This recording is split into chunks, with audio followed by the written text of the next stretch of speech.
Hello, I'm here today to talk about our latest fraud index report. I'm joined by my colleague James Torselli. Today we're going to be talking through the highlights from 2024. We're also going to be talking through the latest stats from the Q4 index. Before we do so though, just to give some headline numbers, in the last 12 months through the use of our products, our clients at Experian have saved 1.7 billion in confirmed fraud and identified a potential 1.6 billion in suspected fraud. So big number. And James, today I'm really interested to talk with you around the detail behind that. I was looking through the stats when they just came through over the last couple of days, and what was really interesting to me, I guess, was some of the trends that we were seeing throughout 2024.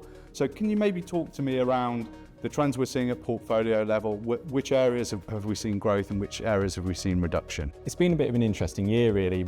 In the last 2 to 3 years, we've seen real increases in applications by good customers for a multitude of different product sets. However, this year, those applications in volume have reduced somewhat with people who've already accessed the credit in the previous years and potentially just tightening purse strings ever so slightly. So although we're seeing about 10% reduction in applications, the number of frauds has held static. So as a proportion, they have increased overall. So that is now quite a significant hike up from where we were in previous years. When we look into products such as current accounts, so current accounts is always historically targeted the most by fraud. So it's predominantly third-party identity theft fraud. But we're now actually seeing rates in the region of between confirmed fraud and suspected fraud.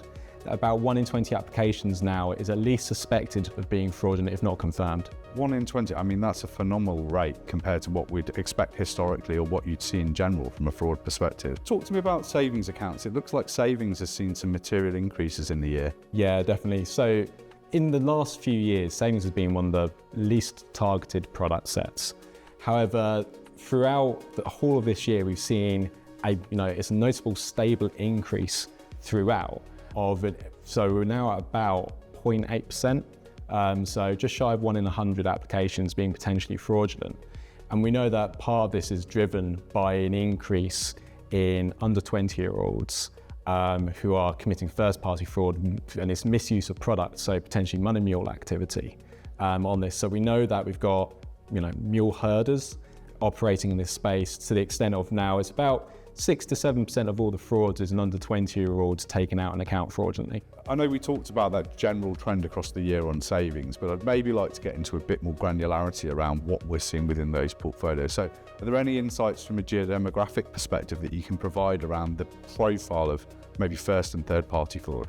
Yeah, so the first party fraud it's in the minority. So only about 10% of those frauds are within first party. But then they are heavily weighted amongst the young generations, and that's where, as we've said, that's where the mule activity is predominantly happening. But when we look at third party, which is the vast majority of it, it's when we look at age, it is very widely spread and very even. And there's kind of two pieces into that. That's either that we're using, fraudsters are using data which is coming from data breaches, and as such, it's just people who've got large digital footprints are captured in this. And that's why we quite often see, although it is widely spread, the 60 pluses get slightly less attention, as well as the youngest generations. Again, they just won't have such a large digital footprint. But then the other side of it as well is that we're seeing that this is synthetic identities. These people who are creating identities, they are planting them in locations to create provenance, and then they're using them to expand and then exploit further.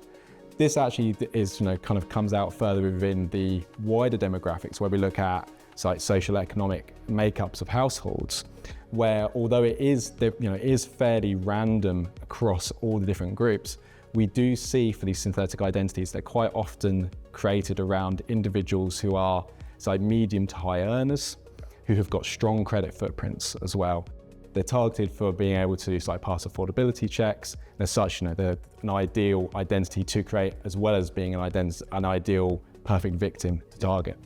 Yeah, it's really interesting. I mean, historically on savings and current accounts and other accounts, the third-party fraud element always sat at the top of the kind of spike from an age perspective. So those that have got a vast amount of savings or earnings within their accounts who are being targeted and the funds drawn out. It seems like now, with technology adoption, data breaches, other bits that you've outlined, actually that curve is kind of becoming a straight down line, that actually the criminals are not discriminating from an age perspective on who they're targeting. They may be setting up accounts using synthetic identities at a base level to facilitate wider fraud. So it's really flattening that view, isn't it? And that's what we see generally across a lot of products, which is first-party fraud there's a lot of, let's say, intent to it. It's very particular groups who are committing it. However, third-party fraud does seem to be heavily leveraged out of data breaches, and it's effectively a scattergun approach of just seeing what sticks. We will use any identity we can to just see what we can exploit. And I think it's a really interesting point, because effectively, with the use of technology, the cost per fraud for a criminal has come down, right? The fraudsters are no longer rooting around in bins for bits of public, personal information, or looking through newspapers for births, deaths, and marriages to find this information.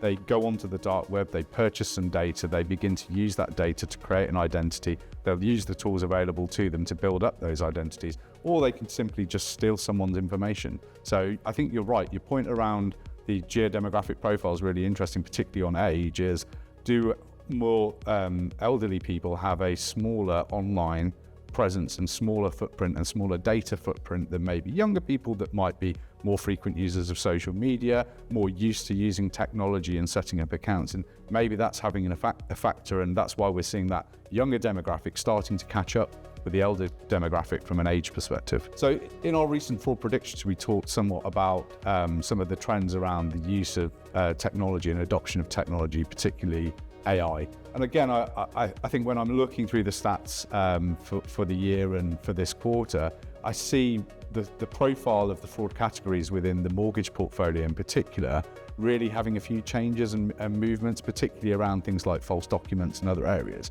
Can you talk to that at all? Yeah, so mortgages this year is one of the products where we have seen that increase in volume of applications. And actually across the year as well, there's been a bit of almost like a bell curve, and we had more fraud at the start, more fraud at the end, but the summer did seem to dip. But we also did see a dip in number of applications at the same time, interestingly. But when we actually look at the types of fraud that we see in that space, again, 90% first party, because it's hard to target from a third party perspective. And the vast majority of this, so 40% of it, is misrepresentation around employment. So this is employment status, time with employer, evidence around pay slips, etc. And then another sort of about 20% of that, and on top, is also misrepresentation false documents. So this can be around like residency, sort of bank statements, and other items like that. So between those two, we've already just got 60% of that fraud is coming from some form of misrepresentation of an actual physical item. And this is where generative AI, so moving forward, is potentially a big issue. We know that there are a number of different options online for purchasing just a digital, so like fake identity or a fake document, which can go for $10, $15. It's very affordable. It's probably not, it's not going to be something you can print off and take into branch review, but for a digital online check, it may be enough to be able to break through that next layer to get to the product. Yeah, I think that's really an interesting point, because often when we think about fraudsters and criminal networks using AI, we hone in on this creation of digital identity, but in reality, they're doing very simple tasks, like fabricating a bank statement or amending a bank statement to represent a higher income, or amending a pay slip to represent a longer period of employment.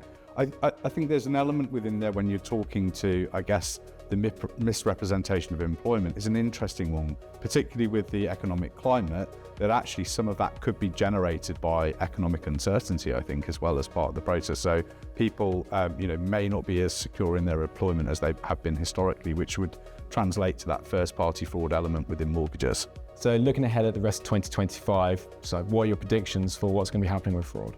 I think what the stats that we've been talking through today are telling me is that actually there's a change in the profile that criminal networks are using to launder money. So what we're seeing in that peak throughout 2024 in savings account is evidence of that. We're seeing fraudsters and mule herders starting to target other product portfolios in order to launder funds. And part of the reason of that is, I guess the criminal networks have spotted the effort that's been put into preventing the use of current accounts for mule activity.